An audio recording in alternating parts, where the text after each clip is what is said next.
Now let's go ahead and add a shortcut to a Windows program from the OPS. Now to prepare to do that, I have to add that program using the Newline Assistant.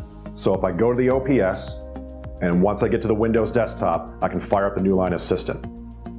So right here in my system tray is where I can access the Newline Assistant. It's the one right here that looks like it has a white cross. And when I touch that, the Newline Assistant is open. From here, what I want to do is, I want to grab a shortcut to a program, I'll use Chrome in this case, and drag it to the Newline Assistant, and it adds it as a shortcut right there. And when I go back to the home screen, and I go back to the Add button, I'll go to the Windows Programs section, and there's Chrome right there.